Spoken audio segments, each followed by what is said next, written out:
Bonjour, je suis Itziar Galate, membre du groupe de sciences planétaires de l'Université du Pays Basque.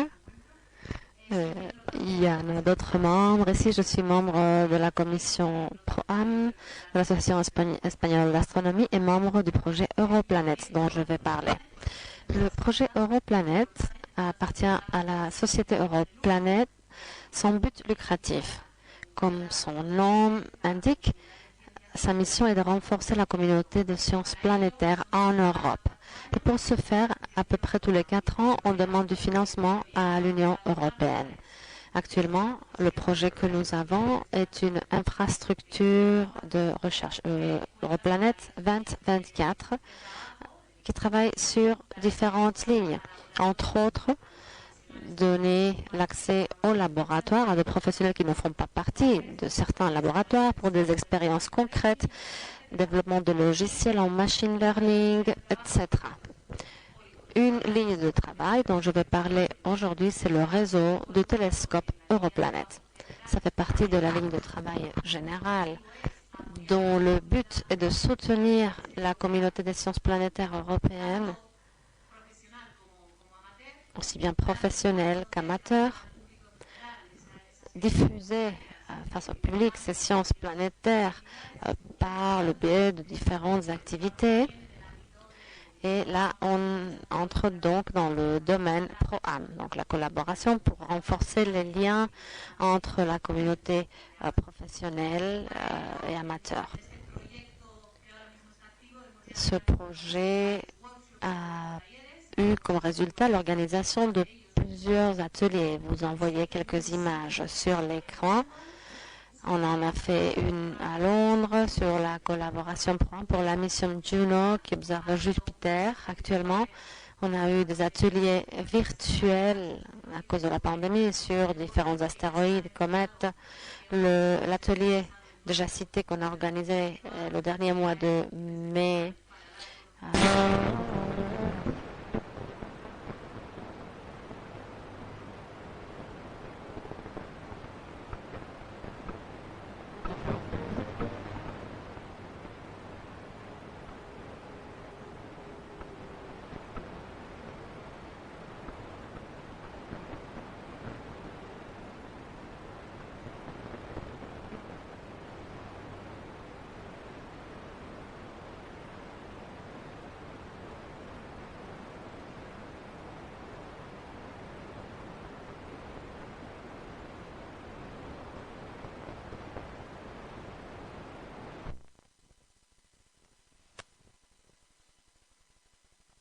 Nous avons plusieurs bases de données où on recueille les données, des images planétaires, des spectres et tout ce qui a rapport aux sciences planétaires. À l'Université du Pays Basque, nous gérons la base de données PVOL que certains connaissent. Planetary Virtual Observatory and Laboratory. On lance aussi des alertes aux amateurs pour certaines observations lorsqu'il y a des impacts à Jupiter ou lorsqu'une mission comme Betty Colombo va passer près de Vénus dans sa voie vers Mercure. Et là, on veut avoir des observations simultanées et dans la mission et sur Terre, etc. Nous avons donc ce réseau de télescopes dont le but est de donner l'accès non seulement aux professionnels, mais aussi aux étudiants qui deviendront des professionnels et aux amateurs à des télescopes plus grands que ce qu'on a d'habitude lorsqu'on est en amateur.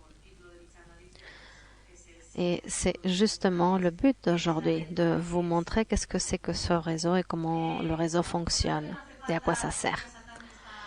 Bon, je pense qu'on pourrait passer à la diapo suivante parce qu'on vous a raconté que la communauté amateur en astronomie est unique. Des fois, les amateurs travaillent mieux que les professionnels. Moi, j'ai aucune idée de comment observer, par exemple. Donc, les images, les observations sont de plus grande qualité, parfois mieux que ce que nous avons en tant que professionnels. Le temps que vous avez, la motivation, etc. Donc, ce n'est non seulement vos observations complètent beaucoup de notre travail, mais parfois elles sont même meilleures. Et voilà pourquoi nous, à la commission PROAM et à l'Université du Pays Basque. Nous sommes toujours ravis de travailler avec vous et de vous avoir. Voici des images d'astronomes amateurs.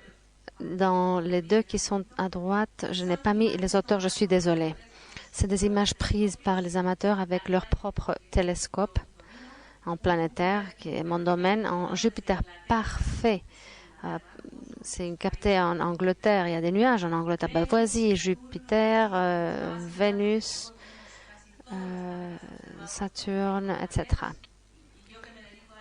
Et moi qui travaille sur Vénus, qui étudie Vénus, je vois que de plus en plus d'amateurs font ça et laissent Mars de côté. Je suis ravie.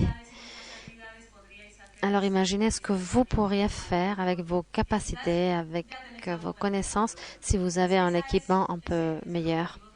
Et voilà, c'est ça le but de ce réseau de télescopes Europlanet. Les télescopes n'appartiennent pas à Europlanet. Les télescopes appartiennent aux observatoires correspondants et aux institutions qui les financent, mais Europlanet a des accords avec cette vingtaine d'observatoires ou de télescopes pour que des professionnels et des amateurs qui demandent à Europlanet de financer ces observations et certaines préférences ou certaines conditions. C'est donc un réseau qui est en préaccord avec Europlanet. Voici les télescopes répartis dans le monde. La plupart se trouvent en Europe. La plupart sont en demi-mètre de diamètre ou en mètre. Il y en a très peu de 2. Et malheureusement, à cause de la situation que nous avons, les télescopes qui se trouvent en Ukraine et en Russie ne sont pas opérationnels. Mais c'est vrai qu'en Espagne, nous avons la chance parce que nous avons celui de Canal Alto et celui du Teide qui sont dans la liste officielle. Mais maintenant, nous avons aussi plusieurs télescopes dans l'observatoire de Javalambre et en France, bien évidemment, le pic du Midi. On l'a déjà vu hier dans le documentaire. Qu'est-ce que je peux dire? C'est incroyable. Et tous les télescopes, la personne de contact, tous les renseignements concernant le télescope, combien de nuits on a accordé par an avec Europlanet, combien ça coûterait si ça coûte de l'argent. Tout est résumé sur un tableau. Ça n'est que ce que vous voyez sur l'écran, n'en est qu'une partie. J'ai ajouté des liens dans mon PowerPoint que je suis ravie de partager si quelqu'un est intéressé, surtout pour avoir les différents liens à portée de la main. Et je peux partager ça avec quiconque veut l'avoir. Et sinon, en vous rendant sur l'Europlanet Telescope Network, sur Internet, vous aurez toute cette information aussi. Donc, dans ce tableau, vous allez trouver les infos minimum qu'on exige aux observatoires. Mais le reste de colonnes sont remplies par chaque observatoire, donc je ne suis pas responsable de ce qui est écrit là. Je vais brièvement dire quelle serait la procédure à suivre si vous décidez d'utiliser un de ce télescope et à demander le financement à Europlanet. Mais comme je dis, vous pouvez me contacter, poser des questions. Alors, il faut que ce soit clair que Europlanet n'est pas le propriétaire des télescopes. Je sais que je le répète, mais c'est pour ça qu'on ne gère pas le temps d'observation. Le temps d'observation, on doit l'obtenir par les canaux officiels de chaque observatoire, suivre leurs appels d'offres, enfin leurs appels à utilisateurs, etc. Et le temps donc est accordé avec l'observatoire du télescope. Et ensuite, on demande le financement à Europlanet pour le faire.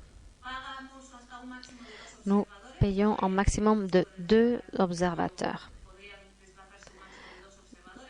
Et on paye les déplacements, voyages, frais de séjour, etc., tous les frais indirects, mais il faut le justifier. Parce que s'il y a beaucoup de demandes, il faut avoir une justification et puis donner la préférence aux uns ou aux autres. C'est une justification scientifique, mais ne soyez pas effrayés par ça. C'est que 2 pages. Ensuite, il y a une 3e page de données, de budget, etc. Mais c'est court.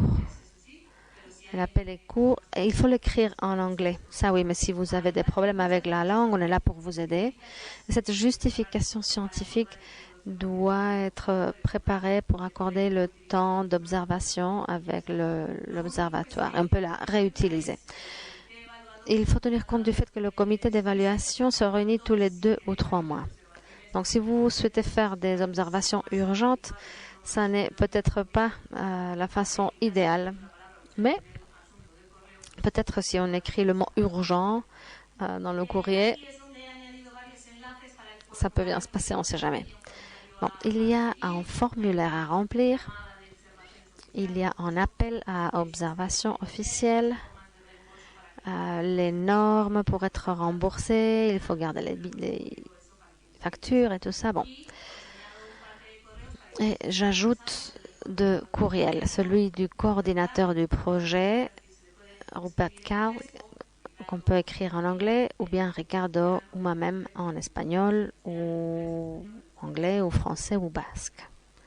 À vous de choisir. Et pour finir, simplement, j'aimerais vous montrer des choses qu'on peut faire. Toutes les images que je vais vous montrer sont prises avec le 1.23 de Canal Alto que nous utilisons dans notre groupe à distance généralement. Voici le télescope et l'instrument que nous utilisons normalement, DLR. L'image à droite, Saturne, avec 6 de ses satellites ou ses lunes. On l'a obtenu pendant l'atelier d'Europlanète qu'on a fait en ligne. Certains d'entre vous étaient déjà là en mai. Cette nuit-là qui était fantastique, nous avons observé le ciel jusqu'à 7 heures du matin. On a vu 2 comètes et le transit de l'exoplanète WASP 14b. Tout ça avec Ricardo qui commandait le télescope, Mercé et Ramon qui nous guidaient dans les pas à franchir. Donc, on peut faire pas mal de choses. Nous utilisons ce télescope à distance, pas mal d'ailleurs. Nous avons le software Begira, dont le fondateur est Xavier Gorosabel, qui a collaboré avec nous dans les observations pour observer des GRB. C'était sa ligne d'études. Et nous continuons à utiliser ce projet avec les élèves du master, dont certains sont là, avec le grand public pour des activités de diffusion. Et parfois, on peut même observer des galaxies dans le M51, comme vous voyez. Et il y a un autre exposition sur l'Europlanète qui sera plus pratique, mais j'espère vous avoir convaincu que le réseau est utile, que ça vaut la peine de l'utiliser et je vous encourage à nous contacter. Merci beaucoup.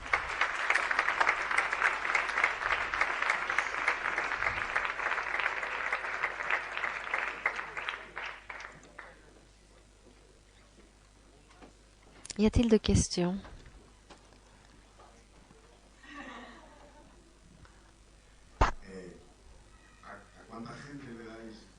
Combien de personnes reçoivent de l'argent par an, plus ou moins? Parce que je suis sûre que lui, il va me demander de remplir un formulaire et je ne sais pas quelles sont les probabilités d'obtenir-le finalement. Même si Ricardo Wilson nous dit, faites ça, faites-le, faites-le, oui, faites-le. Alors, les chiffres actuels sont plus bas qu'on ne s'attendait. On a commencé en 2020 et puis il y a eu la pandémie et ça a bloqué toutes sortes de demandes, de déplacements. Donc, il y a de l'argent. Avec le projet, on paye les demandes de professionnels et d'amateurs. Et tout le monde est en concurrence avec tout le monde. Donc, généralement, s'il y a des demandes préparées par des professionnels et des amateurs, on a tendance à bénéficier davantage les professionnels professionnels. Mais une des raisons est de motiver les amateurs et renforcer la communauté. Donc, on tient compte de ça. On essaie toujours d'avoir au moins, s'il y a eu des demandes, hein, parce que le nombre de demandes est très différent aussi entre les amateurs et les professionnels, mais s'il y a des demandes des amateurs, de donner une certaine préférence. Parce que une des caractéristiques dans ce type de projet institutionnel, c'est qu'il faut être divers en genre, en pays, etc. Donc, l'Union européenne nous encourage d'ailleurs à choisir des profils différents. Donc, même si la demande faite par un amateur du point de vue scientifique n'a pas l'air si intéressante que l'autre d'un professionnel, on a tendance à le financer. Dans les 2 années et demie que nous avons, si je ne m'abuse, on a financé une 12 ou 15 propositions, dont 3 étaient des amateurs. Et Florence va nous en parler d'une d'entre elles par la suite. Donc, il y a des fonds. S'il faut vous aider à rédiger la justification, nous sommes là pour vous aider. Et avec le nombre de demandes amateurs que nous avons reçues, je vous encourage, je crois que vous avez des possibilités. Donc, un point en faveur pour la rédaction de la justification. Et puis par après, c'est une collaboration pro-âme. C'est-à-dire si au lieu de vous présenter quelqu'un, enfin un amateur tout seul, s'il y a quand même un professionnel qui accompagne cette proposition, il y a plus de possibilités. Mais ce n'est pas strictement nécessaire.